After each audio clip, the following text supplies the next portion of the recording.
Comment est-ce que l'argent peut influencer nos émotions et comment également nos émotions peuvent-elles influencer nos décisions financières, n'est-ce pas? C'est ce que nous allons parcourir pendant cet épisode. Alors, avant d'entrer dans le vif du sujet, j'aimerais revenir sur une actualité un peu brûlante qui a secoué les divers échanges pendant le dernier week-end en Côte d'Ivoire et dans certains pays également. Il s'agit de la hausse des prix du carburant.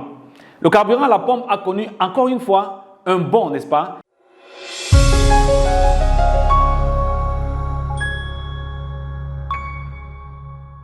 Bienvenue à l'émission Vivre libre, passionné et heureux.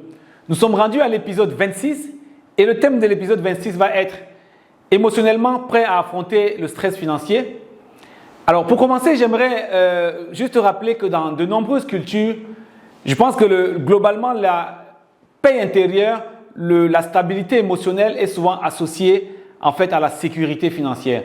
En d'autres termes, l'argent joue un rôle très important dans de nombreuses cultures, que ce soit l'argent physique ou l'argent traduit par le matériel, il joue un rôle très très important. Alors, ce que nous allons nous poser comme question, c'est comment est-ce que l'argent peut influencer nos émotions et comment également nos émotions peuvent-elles influencer nos décisions financières, n'est-ce pas? C'est ce que nous allons parcourir pendant cet épisode. Alors, avant d'entrer dans le vif du sujet, j'aimerais revenir sur une actualité un peu brûlante qui a secoué les divers échanges pendant le dernier week-end en Côte d'Ivoire et dans certains pays également. Il s'agit de la hausse des prix du carburant. Le carburant à la pompe a connu encore une fois un bond, n'est-ce pas? Et on a vu dans différents forums différentes émotions par rapport à cela. Alors, c'est l'illustration parfaite de ce qui peut se passer quand on a une décision qui a une implication sur nos finances et qui peut jouer sur nos émotions de différentes façons. Alors, pour pouvoir l'illustrer, je vais pouvoir me servir de ce tableau pour qu'on essaye d'en parler, n'est-ce pas? Pourquoi? Parce qu'il est important d'abord de comprendre très bien les émotions et particulièrement nos émotions avec l'argent. Alors, on voit bien que nous sommes ici, on est des êtres humains normaux, supposés normalement constitués comme on est là. Et pour parler d'émotions, on va commencer à s'intéresser d'abord aux différentes émotions. Je vais peut-être m'arrêter aux 6 émotions qui sont les plus courantes, n'est-ce pas? Et après, on va voir comment ces émotions-là peuvent influencer nos décisions, la façon dont nous nous sentons et la façon dont nous allons prendre des décisions en matière d'argent. Je vais commencer par les 2 émotions les plus directement liées. Bon, il y en a 3 certainement. Les plus directement liées aux émotions négatives, n'est-ce pas? Il y a la peur, n'est-ce pas? Il y a la peur, il y a la colère, il y a le dégoût. Et de l'autre côté, aussi, il y a des émotions positives. Donc, on voit qu'il y a la joie, il y a la surprise qui peut être en quelque sorte à cheval entre les deux. On peut avoir une surprise qui est à la fois positive et négative, n'est-ce pas? On l'a dit. On peut avoir plusieurs de ces surprises-là. On a parlé de joie, on a parlé de joie, de colère, de dégoût, de tristesse.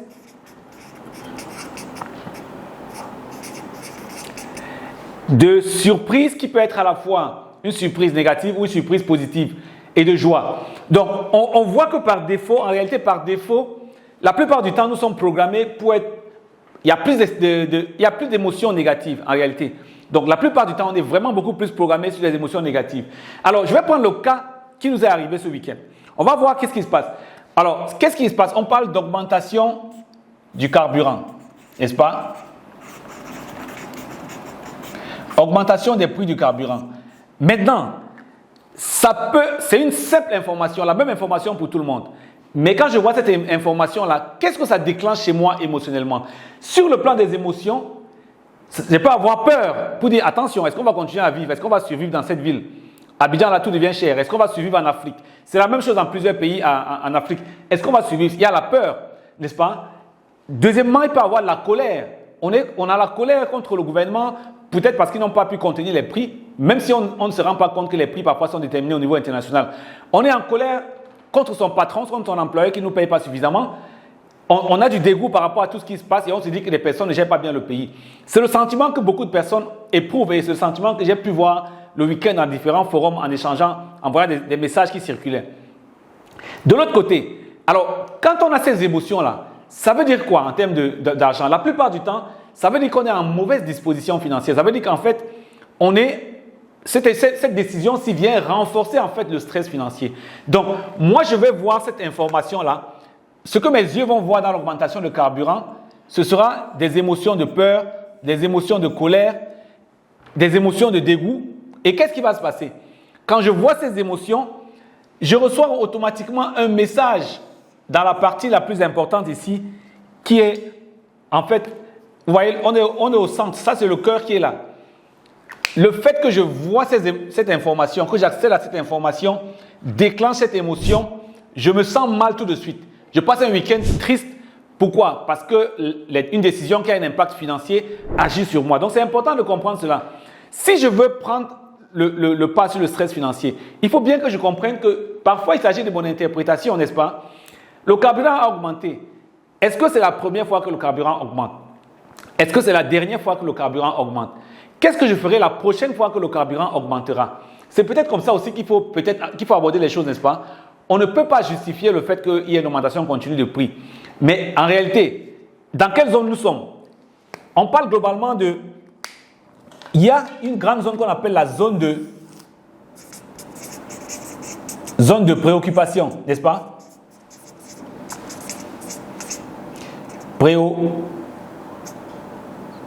Préoccupation.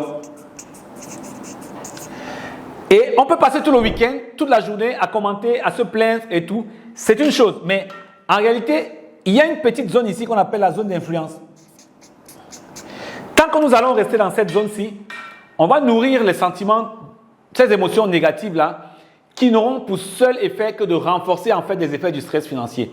Et quand on est dans une situation de stress financier, quand on est dans une situation de peur, de colère, quel est l'impact sur nos décisions financières? On prend encore de mauvaises décisions financières. Et ça veut dire quoi? En termes d'épargne, on ne peut pas être dans ces contextes-là où on n'est pas bien posé dans son être intérieur, prendre de bonnes décisions d'épargner davantage. On ne peut pas être capable de prendre des décisions en matière d'investissement. On ne peut pas être capable de prendre des décisions en matière de gestion de son budget. Pourquoi? Parce qu'on n'est plus nous-mêmes. Nous sommes sous l'effet de la peur, de la colère. Donc, c'est vraiment important, premièrement, de comprendre comment ces émotions-là, comment la simple interprétation d'un fait comme celui-là peut jouer sur nos émotions. Et la semaine prochaine, je serai très ravi de revenir sur la partie physique, n'est-ce pas? Comment est-ce que physiquement, on doit aussi être prêt à affronter le stress financier? Pour l'instant, on se limite à la partie émotionnelle. Pourquoi? Parce que si j'ai un sentiment de peur, je suis paralysé, je me lève le matin, j'ai envie d'aller travailler un lundi matin, mais je me sens mal dans ma peau, je suis de mauvaise humeur, je suis irritable, je suis même dans la circulation choqué par la moindre action que quelqu'un va poser. Pourquoi? Parce que justement, l'argent influe la façon dont je vais me sentir et la façon dont je vais me sentir va aussi influer la façon dont je vais être présent dans le monde professionnel, dans la façon dont je vais être présent en matière de décision financière. Donc, il faut qu'on comprenne très bien ce que ça peut jouer, ce qu'il peut avoir comme rôle sur nos décisions personnelles, n'est-ce pas? Et au lieu de rester dans cette zone de préoccupation, il vaut mieux se préoccuper pendant quelques minutes et dire, la prochaine fois que ça arrivera, où est-ce que je serai? Qu'est-ce que je ferai? Il y a une zone d'influence maintenant. Imaginez-vous, vous savez pourquoi certaines personnes sont dans cette zone et d'autres sont ici? Celles qui sont ici, c'est parce que malheureusement, on est davantage sous stress financier.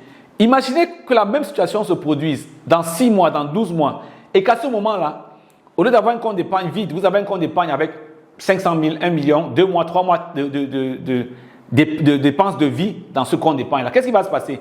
Vous allez voir l'augmentation des prix du carburant.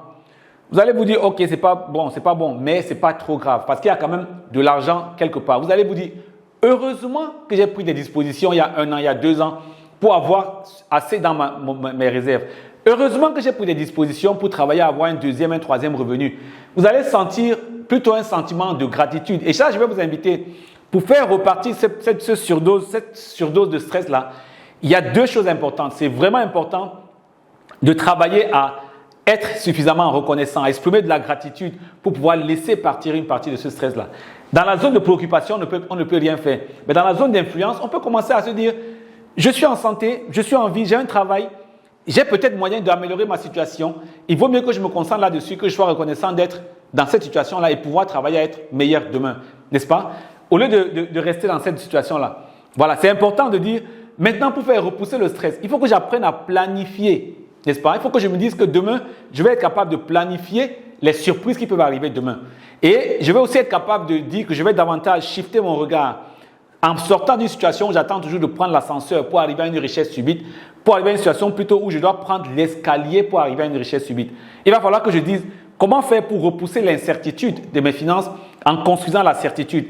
Un escalier à la fois, un palier à la fois. Tous ces éléments-là vont nous aider vraiment à repousser le stress et travailler nos émotions, relever notre quotient émotionnel financier.